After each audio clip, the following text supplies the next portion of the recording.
Hi friends, ಇವತ್ತು ಆಷಾಢ ಶುಕ್ರವಾರದ 2ನೇ ವ್ಲಾಗ್ ಆಗಿರುತ್ತೆ.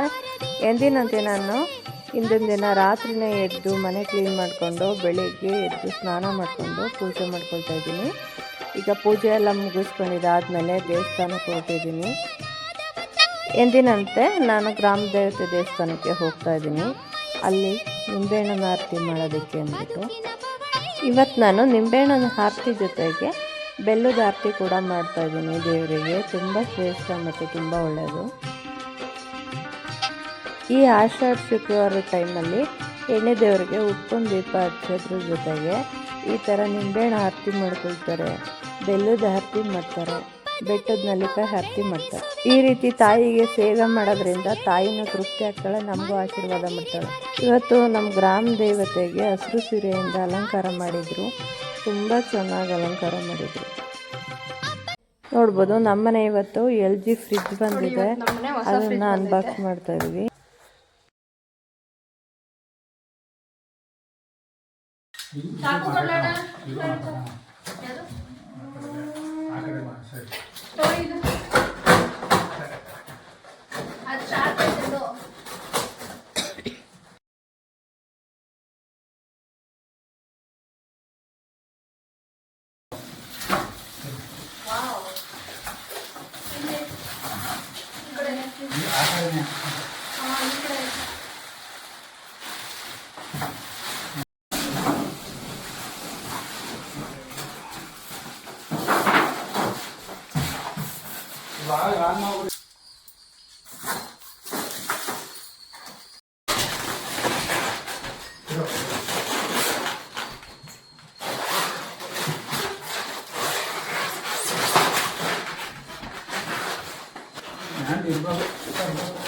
ನಾಳೆ ತೊಂದರೆ ಆಯ್ತು, ಅವ್ರು ಬರ್ತಾರಲ್ಲ. ನಮ್ಮನೆ ಫ್ರಿಜ್ಜು ಈ ಥರ ಇದೆ ನೋಡಿ. ನಮ್ಮನೆ ತುಂಬ ದಿನದಿಂದ ಫ್ರಿಜ್ ತರಬೇಕು ಅಂತ ಪ್ಲ್ಯಾನ್ ಮಾಡ್ಕೊಂಡು ಮುಂದಕ್ಕೆ ಹೋಗ್ತಾನೆ ಇತ್ತು.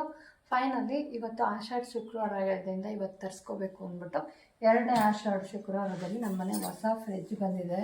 15 ವರ್ಷ ಆಗಿತ್ತು ನಾವು ಫ್ರಿಜ್ ತಗೊಂಡು. ಅದು ತುಂಬ ಹಳೇದಾಗಿ ಕೆಟ್ಟೋಯ್ತು.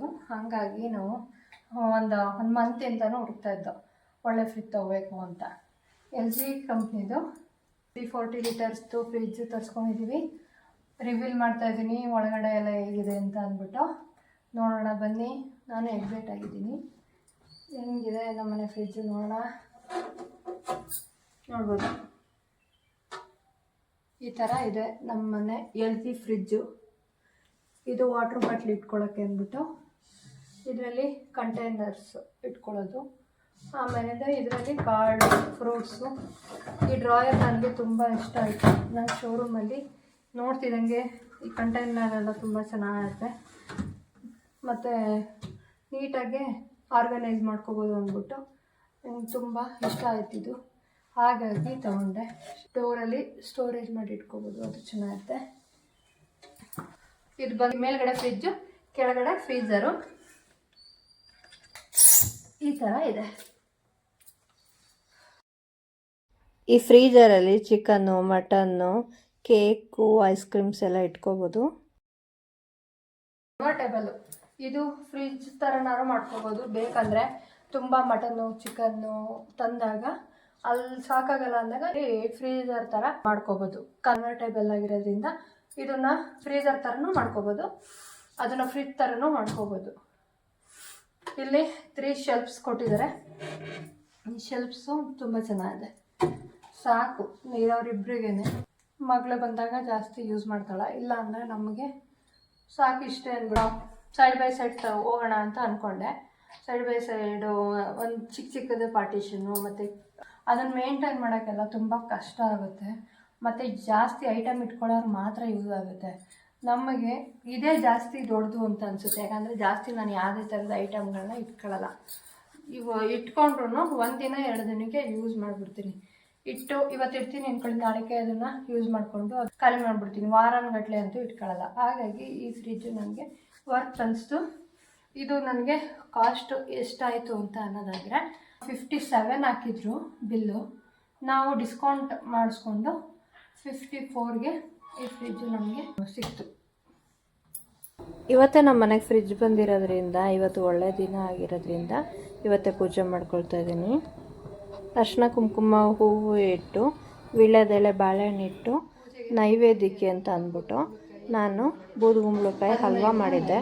ಅದನ್ನು ಇಟ್ಬಿಟ್ಟು ಈಗ ಪೂಜೆ ಮಾಡ್ಕೊಳ್ತಾ ಇದ್ದೀನಿ. ಎಲ್ಲ ಹೊಸ ಹೊಸ ಎಲೆಕ್ಟ್ರಿಕಲ್ ಐಟಮ್ ಬರಲಿ ಅಂತ ಅಂದ್ಬಿಟ್ಟು ಪೂಜೆ ಮಾಡ್ತಾ ಇದ್ದೀನಿ.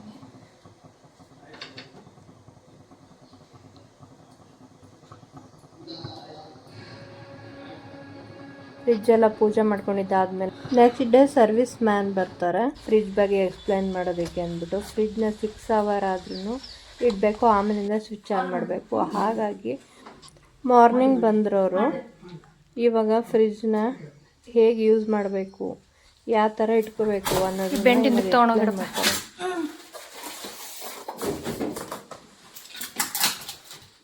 ಕೇರ್ಪಡಲ್ಲ ಇರೋದು ನೀವು ಫ್ರಿಜ್ ಒಳಗಡೆ ಇರೋ ಕವರ್ನೆಲ್ಲ ತೆಗಿತಾ ಇದ್ದಾರೆ. ಅದಾದಮೇಲೆ ಇವರು ಎಕ್ಸ್ಪ್ಲೈನ್ ಮಾಡ್ತಾ ಹೋಗ್ತಾರೆ. ಓಕೆನಾ, ಎಕ್ಸ್ಪ್ರೆಸ್ ಫ್ರೀಜರ್ ಇರುತ್ತೆ. ಫ್ರೀಜರ್ ಕನ್ವರ್ಟಬಲ್ ಮಾಡಲು ನೋಡಿ, ಫ್ರೀಜರು ವೈಫೈ ಮೀನ್ಸ್ ಅಂದರೆ ಈಗ ಫ್ರಿಜ್ ಅಂದ್ಕೊಡಿ, ಫ್ರೀಜರು ಅಡ್ಜಸ್ಟ್ಮೆಂಟ್ ಬೇಕು, ಇನ್ಕ್ರೀಸ್ ಡಿಕ್ರೀಸ್ ಮಾಡ್ಕೋಬೇಕಂದ್ರೆ ಇಲ್ಲೇ ಮಾಡ್ಕೋಬೋದು. 80 to 21ವರೆಗೂ ಸ್ಟ್ಯಾಂಡರ್ಡ್ ಇಟ್ಕೋಬೋದು. 23 ಗಂಟೆ ಇರುತ್ತೆ ಕರೆಕ್ಟ್. ಎಲ್ಲ ಕಾಲಕ್ಕೂ ಅಡ್ಜಸ್ಟು ನಿಮಗೆ 15 ಬೇಡ, 17 ಬೇಡ, 18 ಸಾಕಾಗುತ್ತೆ. -18 ಅಂತ ಏನು ತೋರಿಸುತ್ತೋ ಅದು ಕೆಳಗಡೆ ಫ್ರೀಜರ್ ಟೆಂಪ್ರೇಚರ್. ಓಕೆನಾ, ಫ್ರಿಜ್ ಕಂಫರ್ಟಲ್ಲಿ ತೋರಿಸುತ್ತೆ. ಇಲ್ಲಿ ನೋಡಿ ಕಾಣ್ತಾ ಇದೆಯಾ? ಇನ್ಕ್ರೀಸ್ ಬೇಕಾದ್ರೆ ಒಂದೇ ಬಟನ್ ಆಗುತ್ತೆ, ಡಿಕ್ರೀಸ್ ಅದೇ ಬಟನ್ ಆಗುತ್ತೆ. 7, 5, 3, 2, 1. ಬಟ್ ಎಲ್ಲ ಕಾಲಕ್ಕೂ ಅಡ್ಜಸ್ಟ್ ಆಗಬೇಕಂದ್ರೆ ವಿಂಟರ್ ಸಮ್ಮರ್ ಎಲ್ಲ ಟೈಮ್ಗೂ ಅಡ್ಜಸ್ಟ್ ಆಗೋದು 3 is ಓಕೆ. ಎಲ್ಲ ಕಟ್ಟು ಓಕೆ. ಇದು ಬಂದು ಕನ್ವರ್ಟಬಲ್ ಅಂತ ಇದೆಯಲ್ಲ, ಫಾರ್ ಎಕ್ಸಾಂಪಲ್ ಈ ಮಾಡಲಲ್ಲಿ ಮಾತ್ರ ಬರ್ತದೆ ಕನ್ವರ್ಟಬಲ್ ಮಾಡಲ್. ಅಂದರೆ ಈಗ ನನಗೆ ಅದು ಇಷ್ಟ ಇಲ್ಲ ಅಂದರೆ ಅಲ್ಲಿ ಇನ್ಕ್ರೀಸ್ ನಾನು ಜಾಸ್ತಿ ಸ್ಟೋರ್ ಮಾಡಲ್ಲ ಅಂತ ಅಂದ್ಬಿಟ್ಟಾಗ ಫ್ರಿಜ್ಜನ್ನೇ ಬೇಕು ಅಂತ ಮಾಡ್ಕೋಬೇಕು ಅಂದಾಗ ಈ ಕನ್ವರ್ಟಬಲ್ನ ಪ್ರೆಸ್ ಮಾಡಿದ್ರೆ 2 ಫ್ರಿಜ್ಜೇ ಆಯ್ತು. ಈಗ ಅಂದರೆ ಇಲ್ಲೇ ಸ್ಟೋರ್ ಮಾಡ್ತಿರೋ ಅದನ್ನು ಕೂಡ ಅಲ್ಲಿ ಸ್ಟೋರ್ ಮಾಡ್ಬೋದು. ಬೇಡ ಆ್ಯಸ್ ಯೂಸಲ್ ನಮಗೆ ನಾನು ಫ್ರೀಜರ್ ಹಾಕಿರ್ತಿದ್ರೆ ಅಗೇನ್ ನಾವು ಕನ್ವರ್ಟಬಲ್ನ ಲಾಂಗ್ ಪ್ರೆಸ್ ಮಾಡಿ ಇಟ್ಕೊಂಡ್ರೆ ಅದು ಆಟೋಮೆಟಿಕ್ ಕನ್ವರ್ಟ್ ಆಗುತ್ತೆ.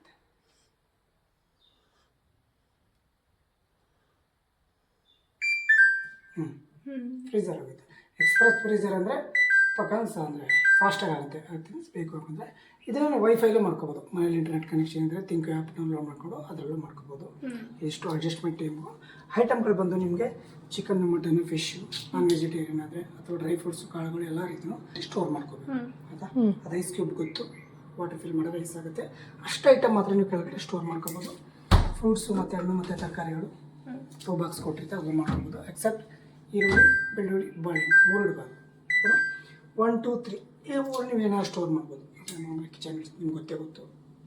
2 ಲೀಟರ್ ಕೆಪಾಸಿಟಿ, 1/2 ಲೀಟ್ರು ಕಾಸ್ಮೆಟಿಕ್ ಟೆಕ್ಸನ್ನು, ಸಣ್ಣ ಧನಿಯಾ ಪುಡಿ, ಖಾರದ ಪುಡಿ ಪ್ಯಾಕೆಟು, ಕಿಚನ್ ಇಂಗ್ರೀಡಿಯನ್ಸ್ ಐಟಮ್ನಲ್ಲಿ 4 ಅವರ್ಸ್ ಚಾರ್ಜ್ ಆಗಲಿ. 4 ಅವರ್ಸ್ ಚಾರ್ಜ್ ಆಗಲಿಲ್ಲ ಆಟೋಮೆಟಿಕ್ಕು. ಇವತ್ತು ನಾವು ಮೈಸೂರು ಕಡೆ ಟ್ರಾವೆಲ್ ಮಾಡ್ತಾ ಇದ್ವಿ. ಪೆಟ್ರೋಲ್ ಕಮ್ಮಿ ಇತ್ತು ಅಂದ್ಬಿಟ್ಟು ಪೆಟ್ರೋಲ್ ಹಾಕಿಸ್ಕೊತಾ ಇದ್ವಿ. ಪೆಟ್ರೋಲ್ ಹಾಕಿಸ್ಕೊಂಡು ಮಾಡಿಸ್ಕೊಂಡು ಮತ್ತೆ ಹೋಗ್ತಾ ಇದ್ವಿ ಮೈಸೂರು ಕಡೆಗೆ.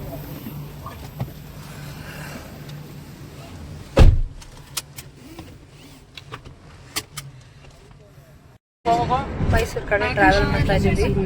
ಮೈಸೂರಲ್ಲಿ ಇಂಗ್ಲೀಷ್ ಮೂವಿ ನೋಡೋಣ ಅಂತ. ಮೂವಿ ಹೆಸರು ನನಗೆ ಗೊತ್ತಿಲ್ಲ.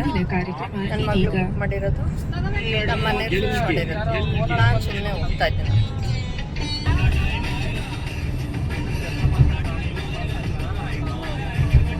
ಈಗ ಮೈಸೂರಿಗೆ ಎಂಟ್ರಿ ಕೊಟ್ವಿ. ಚರ್ಚ್ ಮುಂಭಾಗ ಹೋಗ್ತಾ ಇದ್ವಿ. ಈಗ ನೋಡ್ತಾ ಇದ್ದೀರಲ್ವ, ಇದು ಮೈಸೂರಿಗೆ ಫೇಮಸ್ ಆದ ಚರ್ಚು. ಈ ಚರ್ಚ್ನ ಕಲ್ಲಿಂದ ಕಟ್ಟಿರೋದ್ರಿಂದ ನಾನು ಚಿಕ್ಕವಳಾಗಿದ್ದಾಗಿಂದ ನೋಡ್ಕೊಂಡ್ಬಂದಿದ್ದೀನಿ. ಅವತ್ತು ಹೇಗಿತ್ತು ಇವತ್ತು ಹಾಗೇ ಇದೆ, ಸ್ವಲ್ಪ ಕೂಡ ಚೇಂಜ್ ಆಗಿಲ್ಲ. ನನ್ನ ಮಗಳು ಬುಕ್ ಮಾಡಿದ್ದು ಫೋರಮ್ ಮಾಲ್ಗೆ. ಈ ಫೋರಮ್ ಮಾಲ್ ಕಡೆ ಈಗ ಟ್ರಾವೆಲ್ ಮಾಡ್ತಿದ್ವಿ. ನೋಡ್ಬೋದು ಫೋರಮ್ ಮಾಲ್ ಎಷ್ಟು ದೊಡ್ಡದಾಗಿ ವಿಶಾಲವಾಗಿದೆ ಅಂತ. ಈಗ ಫೋರಮ್ ಮಾಲ್ ಕಡೆ ಬಂದ್ವಿ. ಈಗ ಒಳಗಡೆ ಎಂಟರ್ ಆಗ್ತಾಯಿದ್ವಿ. ಫೋರಮ್ ಮಾಲಲ್ಲಿ ಹೋಗಿದ್ದು. ಫೋರಮ್ ಮಾಲ್ ಒಳಗಡೆ ನೋಡ್ಬೋದು ಈ ಥರ ಇದೆ.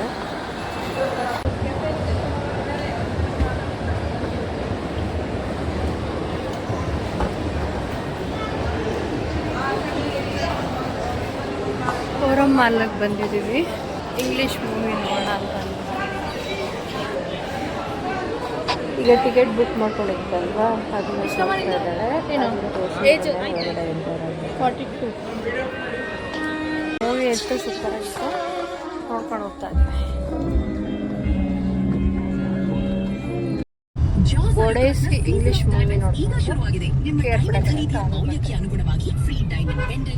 ನೆಕ್ಸ್ಟು 3ನೇ ವಾರದ ಆಷಾಢ ಶುಕ್ರವಾರದಲ್ಲೂ ನಾನು ಇದೇ ಗ್ರಾಮ ದೇವತೆಗೆ ಬಂದು ನಿಂಬೆಹಣ್ಣು ಆರತಿ ಮಾಡ್ಕೊಳ್ತಾ ಇದ್ದೀನಿ. ಇವತ್ತು ನಾನು ಈ ದೇವರಿಗೆ ಅಭಿಷೇಕ ಪೂಜೆ 2 ಮಾಡಿಸಿದ್ದೆ. ಇವತ್ತು ನಮ್ಮದೇ ಪೂಜೆ ಅಭಿಷೇಕ ಆಗಿರೋದ್ರಿಂದ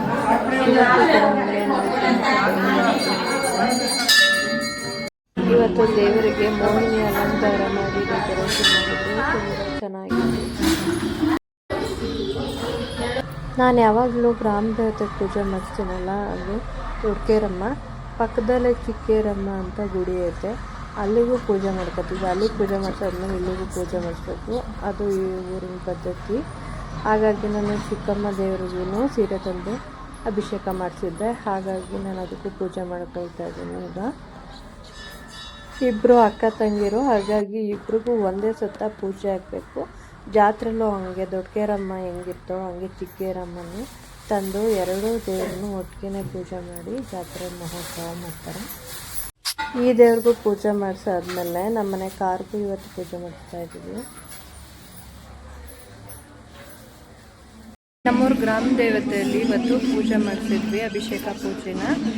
ಹಾಗೆಯೇ ಕಾರ್ ಪೂಜೆ ಮಾಡಿಸ್ತಾ ಇದ್ದೀವಿ ನಮ್ಮ ಮನೆಯದು. ದೇವಸ್ಥಾನ ನಮ್ಮನೆ ಹಿಂಭಾಗದಲ್ಲೇ ಇರೋದು, ಹಾಗಾಗಿ ನಾನು ಗಾಡಿಲೇ ಬಂದು ಪೂಜೆ ಮಾಡ್ಕೊಂಡು ಹೋಗ್ತಾ ಇದ್ದೆ. ಇವತ್ತು ಅಭಿಷೇಕ ಆಗಿರೋದ್ರಿಂದ ದೇವಸ್ಥಾನಕ್ಕೆ ಪ್ರಸಾದ ಪೂಜೆ ಸಾಮಾನು ತರಬೇಕಾಗಿದ್ದರಿಂದ ಹೆಂಗೂ ನನ್ನ ಮಗಳು ಕಾರ್ ಓಡಿಸ್ತಿದ್ದಲ್ಲ, ಹಾಗಾಗಿ ಕರ್ಕೊಂಡು ಬಂದೆ ಅವಳು. ಹೆಂಗೂ ಕಾರ್ ತಂದಿರೋದ್ರಿಂದ ಕಾರ್ಗೂ ಪೂಜೆ ಮಾಡ್ಕೊಳ್ತಾ ಇದ್ದೀವಿ. ನಾನು ಚಿಕ್ಕವಳಾದಾಗಿಂದ ಈ ದೇವಸ್ಥಾನಕ್ಕೆ ಬರ್ತಾ ಇದ್ದೀನಿ. ಅವಾಗಿಂದನೂ ಇವರು ಪೂಜೆ ಮಾಡ್ತಾ ಇದ್ದಾರೆ.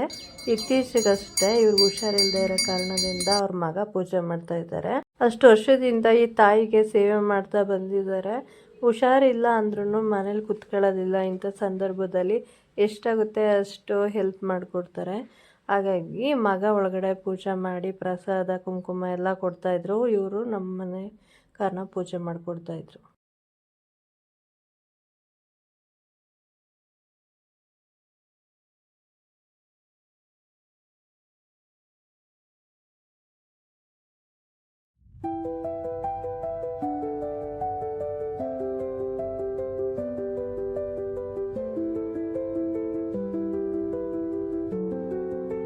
ನಮ್ಮನೆ ಹಿಂದೆ ಕೆರೆ ಇದೆ. ಕೆರೆಯಿಂದ ಆಚೆಗಿರೋ ದೇವಸ್ಥಾನ ಇದು. ತುಂಬ ಶಕ್ತಿ ಇರೋ ದೇವರಿದು. ನಾವು ಏನೇ ಒಳ್ಳೇದು ಕೇಳ್ಕೊಂಡ್ರು ಅದು ನೆರವೇರಿಸ್ಬಿಡುತ್ತೆ. ಈ ದೇವರಿಗೆ ಸಾಮಾನ್ಯವಾಗಿ ಆಷಾಢ ಶುಕ್ರವಾರದಲ್ಲೇ ಜಾಸ್ತಿ ಜನ ಬಂದು ಪೂಜೆ ಮಾಡಿಸೋದು. ಇಲ್ಲಾಂದರೆ ಅವ್ರ ಮಾಮೂಲಿ ಶುಕ್ರವಾರ ಮತ್ತು ಮಂಗಳವಾರ ಪೂಜೆ ಮಾಡ್ಕೊಂಡು ಹೊರಟೋಗ್ತಾರೆ ಪುರೋಹಿತರುಗಳು. ಜಾತ್ರೆ ಟೈಮಲ್ಲಿ ಮತ್ತು ಆಷಾಢ ಶುಕ್ರವಾರದಲ್ಲಿ ಮಾತ್ರನೇ ಇಷ್ಟೊಂದು ಜನ ಸೇರೋದು ಈ ದೇವಸ್ಥಾನಕ್ಕೆ. ನೋಡ್ಬೋದು ಇವ್ರ ಮಗನೇ ಎಲ್ಲರಿಗೂ ಮಂಗಳಾರತಿ ಮತ್ತು ಪ್ರಸಾದ ಕೊಡ್ತಾ ಇರೋದು.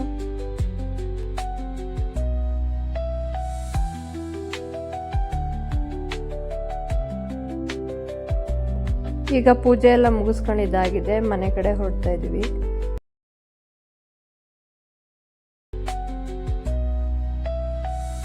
ಇವತ್ತು ನಮ್ಮ ಮನೆಗೆ 4 ಬರ್ನರ್ ಸ್ಟವ್ ಬಂದಿತ್ತು, ಅದನ್ನ ಆ್ಯಡ್ ಮಾಡಿದ್ದೀನಿ ಲಾಸ್ಟಿಗೆ. ನೋಡ್ಬೋದು ನಮ್ಮನೆ ಹಿಂದೆ ಮುಂದೆ ಈ ರೀತಿಯಾಗಿ ಪಿಕಾಕ್ಗಳು ಓಡಾಡ್ತಿರ್ತವೆ. ಅದು ನೋಡೋಕ್ಕೆ ಒಂದು ಖುಷಿ ಆಗುತ್ತೆ ನನಗಂತೂ.